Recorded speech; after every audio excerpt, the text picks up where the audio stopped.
Hi ഇത്രയും ചോദ്യം. ഇന്ന് ഇസ്രായേൽ ലോകത്തിന് മുന്നിൽ നാണം കെട്ട് വിരകിയ ദിവസമാണ്. രണ്ട് വീഡിയോ ഇന്ന് ജിസ്ര ചാനൽ പുറത്തു വിട്ടു. ഒന്ന് യഹിയാ സിൻവാർ പോരാട്ട ഭൂമിയിൽ ഇസ്രായേലി ടാങ്കുകൾ പോകുമ്പോൾ അതിന്റെ നേരെ എതിർ ഭാഗത്തായിട്ട് നിന്ന് പോരാട്ടത്തെ നയിക്കുന്ന വീഡിയോ. ഇസ്രായേൽ പ്രധാനമന്ത്രി ബെഞ്ചമിൻ നെതന്യാഹു പറഞ്ഞത് യഹിയാ സിൻവാറും അതുപോലുള്ളവരൊക്കെ ഈ ഗ്രൗണ്ടിൽ പോയി ഒളിച്ചിട്ട് പാവപ്പെട്ടവരെ കൊല്ലാൻ വിടുകയാണെന്നാണ്. അതോടുകൂടി ആ വീഡിയോ പൊളിഞ്ഞ് നാശമായി.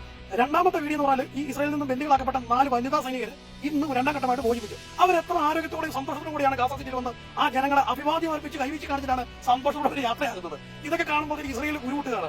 ഇത് തന്നെയാണ് ഇന്ന് ഇസ്രായേൽ ലോകത്തിനുള്ളിൽ നാണം കെടുകയും പലസ്തീൻ ഹമാസ് എന്താണ് എന്നും അവരുടെ ആ വനിതാ തടവുകാരോടുള്ള സമീപനം എന്തായിരുന്നെന്നും ഈ 420 ദിവസം ഈ ഒരു ചെറിയ 40 കിലോമീറ്റർ ചുറ്റളവിനെ നാമാവിശേഷമാക്കി തകർത്ത് തരിപ്പണമാക്കിയ ആ ഒരു സ്ഥലത്ത് ഇവർ എങ്ങനെയാണ് അവിടെ ഇത്രയും സേഫ്റ്റി ആയിട്ട് അവർക്കൊരു പോറൽ പോലും വെക്കാതെ അവർ സംരക്ഷിച്ചതെന്ന് ഇന്നും ലോകം ചർച്ച ചെയ്യണം. എന്നിട്ട് കേരളത്തിലെ കുറെ മലനാടൻ മറവാണം കുറെ ചാനലുകളും മലം ചാനലും പിന്നെ ഒരു മാത്യു സ്വാമി എന്ന് പറയുന്ന നാരദരും ഇവരൊക്കെ ഇങ്ങനെ തള്ളിക്കൊണ്ടിരിക്കുകയാണ്.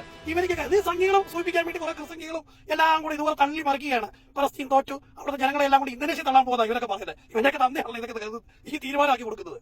എന്തുവാണ് ഇത്? ഇവരൊന്നും ഇപ്പോഴും നേരെ കൊടുത്തിട്ടില്ല.